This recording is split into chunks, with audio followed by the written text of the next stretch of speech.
Y'all, it stormed something awful last night. Thunder, lightning. I was worried about these chicks, but sure enough, they made it through.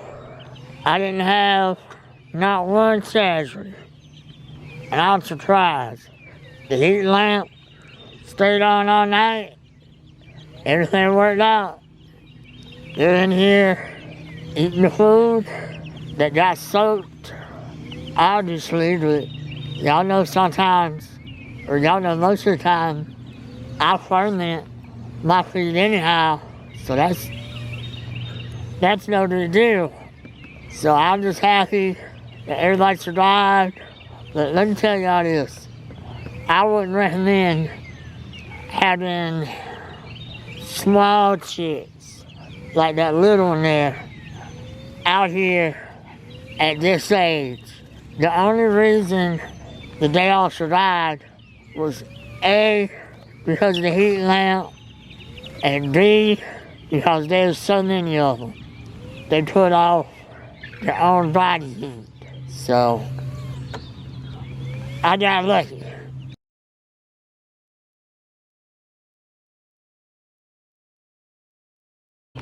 Ladies, what's up? How did y'all survive the storm?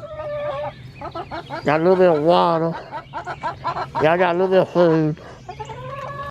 I'm having trouble opening this.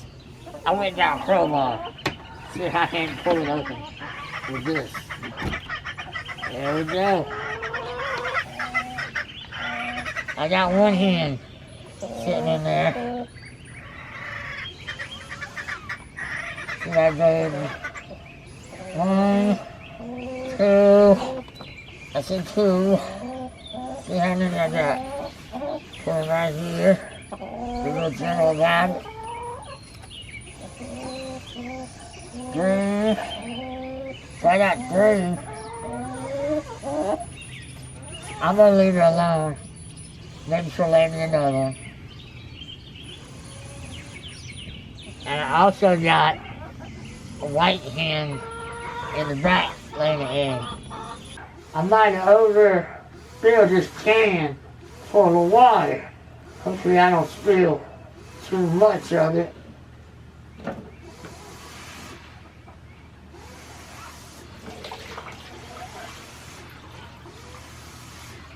That went about as good as I could have hoped.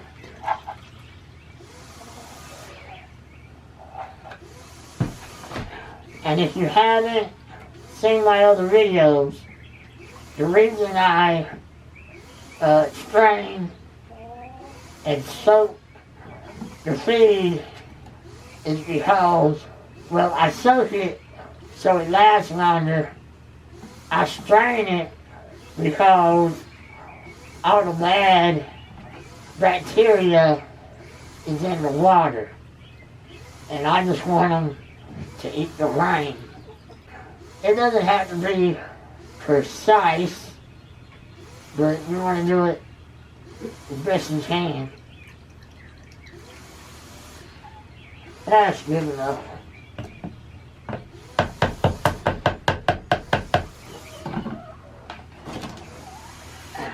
Do it one more time.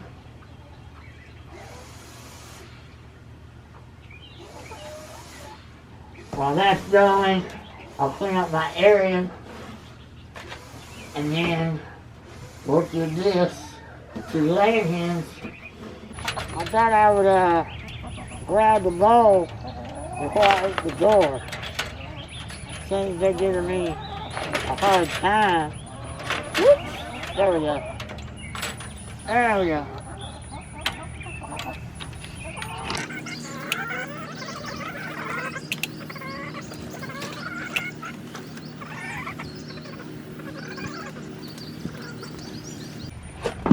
What? I have to see if I can grab this. Alright, that one is hard as I thought it would be.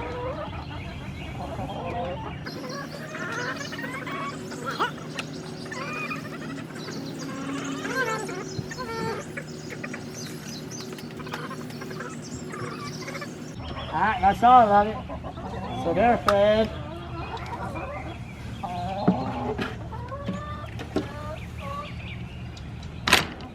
I have almost figured out how I'm going to use this particular compost system. It's a little small for what I like, but the trade-off for me personally is I don't have to take a shovel and turn it to give it aeration. I can just spin this container and that does it for me. I just have a few orange peels that I'm gonna put in here and we'll give it a turn.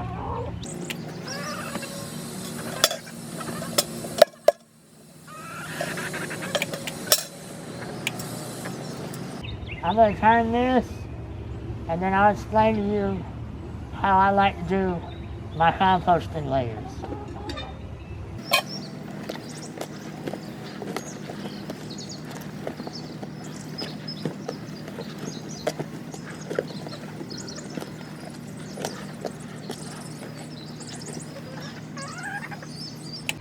That is definitely a workout.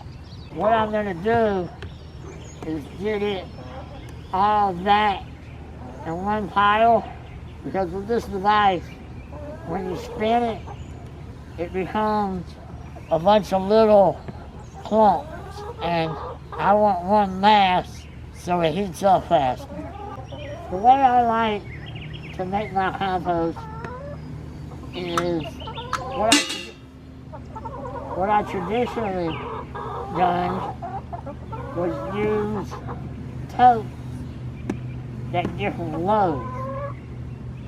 And you would have to put your hardens and then your grains and you would layer them. And what would happen is everything would decompose at a fast rate. Every 3 days, I would come out here and with a shovel and move the compost from one tote to another tote so it would aerate. With this system, I don't have to move it. I just have 2 chambers for 2 different piles. But I don't know. This is growing on me, but as I'm used to doing the totes, I'm just real fond of that, and I find it's quicker that way. I'll come out here every 3 days, and I spin this, and I wet it, and when I do it regularly, the compost does break down. But it's just, I gotta remind myself to do it regularly. With the other one, if I missed a day and didn't turn it, it will still break down. But with this stuff here, it needs a lot of attention.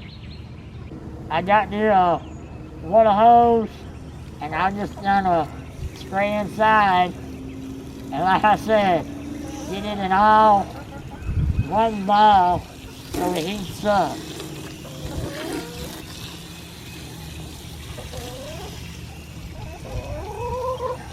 And I'm just gonna soak it until I see water coming out of the bottom. So I need to change the bulb in the heat lamp, and I need to freshen up the water and their food.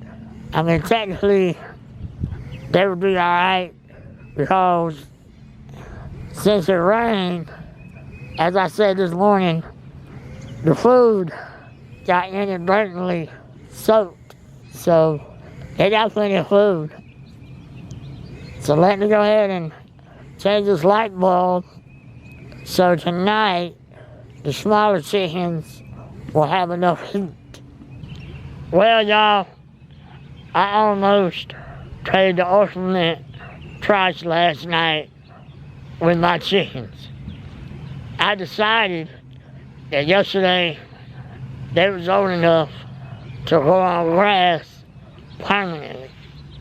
So I put them out here. I got a heat lamp. I got everything you need.